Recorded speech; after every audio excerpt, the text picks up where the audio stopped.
Hello my YouTube family नमस्कार जय जगन्नाथ। आशा करछि प्रभु जगन्नाथ कृपा आपण माने समस्त बहुत भलो खुशी थे। मु आज आपण मान गोटे स्पेशल पुलाव रेसिपी नहीं आसी जोटा कि सिंधी बुगा चावल या अनियन पुलाव। ये खाया जितकी डेलीशियस ना बनैबा सेतिकी इजी। एटा मो पुअर भी रिसेंट फेवरेट कहीं सी प्लेन राइस खाया जमा भल पाएनि तो मुझे राइस विभिन्न भेराइटी बनाई थाए। तो यहाँ मुझे बन देलाठू सी भी जेबे भी कहे ना मामा बुगा चावल बन दियो बुगा चावल बन दियो। तो यहाँ तार भी रिसेंट फेवरेट सी बनवा बहुत इजी खूब कम टाइम रे बन के रेडी हुए। तो चलो देखा प्रोसेस मेथड। देखो मुझे गोटे कप चाउल को धोईकी भिजे रखली।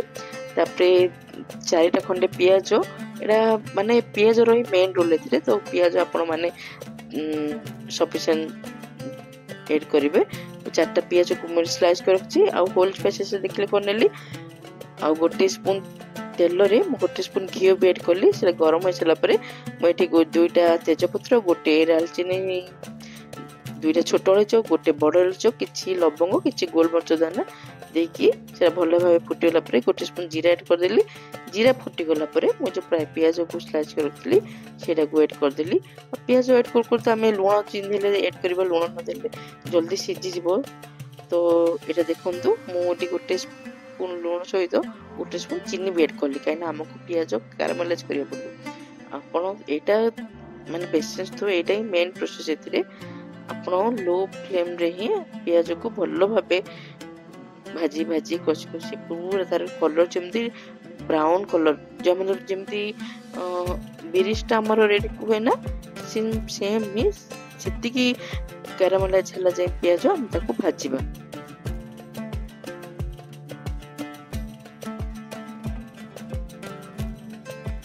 किछि माने मसला कम यूज हुए आउ खाए बहुत भले। देखु आमर पियाज केमती पूरा के सुंदर भाव भाजी हो गलानी पूरा माने crispy crispy golden brown colour हो गलानी। एबे एस्ट आम गोटे स्पून एटी काश्मीरी लाल मिर्च पाउडर ऐड करदेली आ गोटे स्पून धनिया पाउडर बस आ किछि नै। आपन जदि राग चाहूचंती तो नॉर्मल चिली पाउडर राग थिबा चिली पाउडर भी ऐड कर परिबे।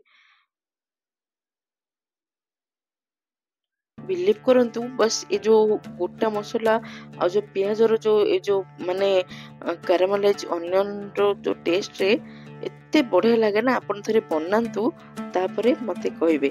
देखंतु केते सुंदर देखा जाउची। एबे हम जो चावल को भिजिए रखिथिले ताको ऐड करके पूरा स्लोली केयरफुली एपट सेपट करके 2 ରୁ 3 मिनट खंडे ताको भाजिबा। फ्रेंड्स जदि आपण मानकु वीडियो रे टिके भी भल लागिबा ना देन प्लीज चैनल को टिके सपोर्ट करंतु, वीडियो को लाइक करंतु, चैनल को सब्सक्राइब करंतु, शेयर करंतु, कमेंट करंतु। Please friend do support to the channel, do like, do share, do comment. देखंतु आस्ते आस्ते स्लोली कहीं चावल भिजी आम जदि एक पट कर ततर भाजी दबा ना तो चावल भांगी जीवो। सो टिके केयरफुली धीरे धीरे ताको आमे भाजिबा। बेसी नहीं 2 ରୁ 3 मिनट कर ताको भाजिबा। तापर गरम पानी कर रखिथिली। देखो मु गोटे कप चावल नहीं ना सेतरे 2 कप पानी मु ऐड कली गरम पानी ताको मिक्स करके आमको जी लुण आम आगु पियाज तो लुण देते टेस्ट को देखिए आप एडजस्ट कर लुण ऐड करेंगे। मीडियम फ्लेम रे स्लो टू मीडियम फ्लेम रे ताको कवर करके हम ताको कुक होय पे छाड़ देबा। बस हे हला हमर देखले ना खिला खिला कितने सुंदर देखा होची। बहुत बढ़िया लगे एडा आपण थरे बनांतु।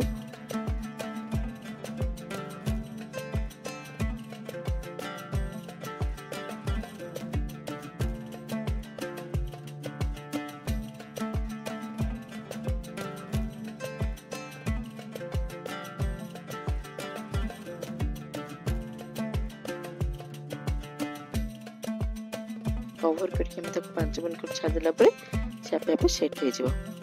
देखिले हमरो बुगा चावल या अनियन पुलाव कितने टेम्पटिंग देखा होची। आपण माने थरे बनांतु निश्चय आपण फैमिली समस्त भल लगिवो पिला बड़ समस्त भल लगिवो थरे बनांतु तापरे मते कमेंट रे कहबे केमते लागुची